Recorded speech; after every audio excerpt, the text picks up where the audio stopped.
So for the first time anywhere in public today, I'm going to demonstrate and we're going to show our Ice Lake first volume 10 nanometer client SoC.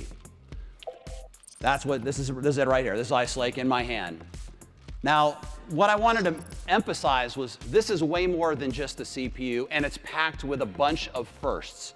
Okay, it's the first client platform we've done that takes advantage of our Sunny Cove CPU new microarchitecture. It's the first platform to have our all-new Gen 11 integrated graphics, which is going to have a huge lift in performance. It's the first platform where we integrated Thunderbolt 3 natively into the SoC. It's the first platform where we've integrated Wi-Fi 6, which used to be called 802.11ax, into this SoC.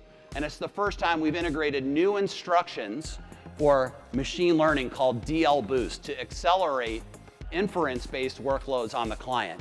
All that is packed into this SoC, and of course, because we're talking about mobile computing, you'll see it integrated into some wonderful thin and light 2-in-1 and convertible systems. So what I'm going to talk about now for the first time anywhere is one of the first products that takes advantage of that architecture and innovation, and that is codenamed Lakefield. We took a new approach that's allowing us to integrate different CPU core architectures into a single product, and we call that a hybrid CPU. So what you're looking at in this animation is a processor that has 5 cores. It has a 10 nanometer high performance Sunny Cove core, and it's combined with 4 Atom-based cores, so you get low power efficiency, immersive graphics, I/O memory, all in this tiny SoC, which is approximately 12 millimeters squared. We're pairing this hybrid CPU architecture with an innovative 3D packaging approach that we call Foveros, where we're able to actually stack different pieces of IP together in 3 dimensions instead of just 2. So that SoC is now packed with all the technology in 3D that people come to expect. Drives longer battery life, performance, connectivity. And of course, I don't think you have to be a PhD in material science or packaging technology to understand what it means. It means we can do smaller chips, smaller boards, more efficient, better designs. It's going to unleash some great performance, some great platform innovation in the industry, and even more innovative devices. So we're not talking about just a minor decrease in size. I wanted to show you the Lakefield board that we built inside of Intel. You know, here it is. This is Lakefield on a reference board that we have done in-house. This is our smallest full PC motherboard.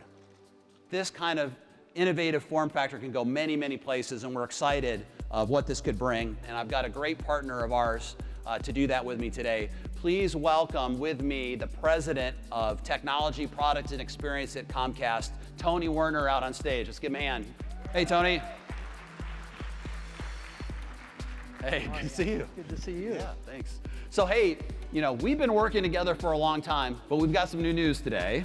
Why don't we start with just a little bit on some of the work that we've done together recently around you guys driving gigabit service to people's homes and businesses. What I'm more excited about is what I think is new news. That's right. And that's really the work that you're doing where you're partnering with us, partnering with the industry to bring 10 gigabit full duplex technology and speeds to our network as we go forward.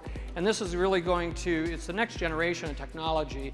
It'll allow us to take what we've already launched up by 10-fold and give us symmetrical speeds, just really changing the home.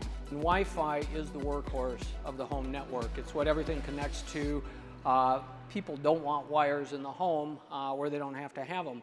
And so, you know, we're demonstrating this week in your booth where we've got one of our advanced gateways with Intel technology inside of it, going to Intel clients doing well north of a gigabit per second. That's right. So we're demonstrating that, but what's also more exciting is I think our work together on Wi-Fi 6. That's right. Which is going to take the speed up, but it's also almost unlimited the number of devices that'll be able to connect. We, at the tail end of 2018, began shipping our next generation Xeon, codenamed Cascade Lakes.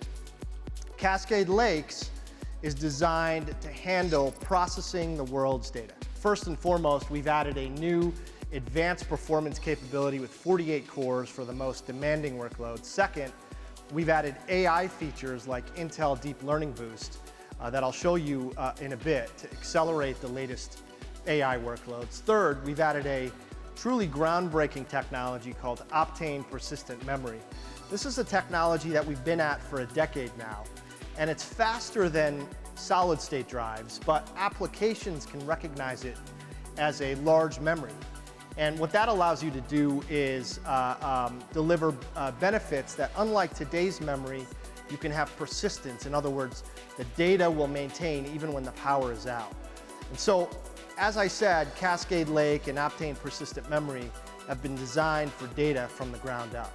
We've developed a novel technology concept called 3D athlete tracking. Unlike the way this is done today, there's no special suits, there's no special sensors here. What we're doing is taking the data from regular cameras, we're applying an AI algorithm, a bunch of compute power, and what you end up with is a super accurate digital model of the athlete's performance. And you can imagine that you can analyze that information in many different ways. But there's a need for us to push even harder and even further on inference. And today, I'm excited to announce that we are introducing an entirely new class of AI chip from Intel, built specifically to solve our customer problems on inference. And that is the Intel Nirvana Neural Network Processor, or the NNPI for short. We expect the NNPI, when we bring it out later in 2019, to deliver industry-leading TOPS per watt, or performance per watt, on real production inference workloads. There was a time when the communications industry and the computing industry were really kind of separate industries, parallel universes, if you will. But 5G is going to change that forever. The intersection of communications and computing is really what 5G is all about. And so today we're announcing that we are expanding our decade-long investments in network infrastructure with a new network SoC codenamed Snow Ridge that is being developed specifically for 5G wireless access. Historically, base stations are those things that we all drive by on cell phone towers. Those devices have been fixed function, proprietary hardware and software, and now they're being re-architected to run on Intel architecture. This is an example of a base station here. And what we're doing is we're taking all of the technology we've developed for the server market, we're shrinking it down, we're repurposing it, and we're developing it and fitting it into a very small form factor such as this, ruggedizing it so that it can sit eventually onto those cell phone towers that we all drive by, thereby moving servers essentially closer and closer to the user. So finally here today, I want to discuss autonomous driving. So in addition to autonomous cars, we have here, this is the first IQ5 board together with the BMW and Aptiv. This is part of a 2021 production program from level 3 to level 4 and is running on an IQ5 chip. We have also volume productions of over 8 million units already for IQ5. Let me quickly wrap up. We've really just scratched the surface of all of the things that we're working on to enable this next era of data-centric computing. As you heard at the beginning of this talk today, we are pursuing the largest opportunity in Intel's history of a $300 billion silicon TAM. We launched today our 9th generation core products for the desktop and coming soon for the notebook. We're shipping our Cascade Lakes Xeon with new features like DL Boost and Optane Persistent Memory. We're bringing Intel architecture to new areas like 5G with network SoCs such as Snow Ridge. And we're expanding our AI portfolio into the inference domain with a dedicated neural network processor for inference. We're making excellent progress, as you just heard from Amnon, on autonomous driving. And we showed you a glimpse of many products in many different domains on our 10 nanometer silicon process technology, from the client to the data center to the network, between Lakefield, Snow Ridge, Ice Lake for the client, and Ice Lake for the data center.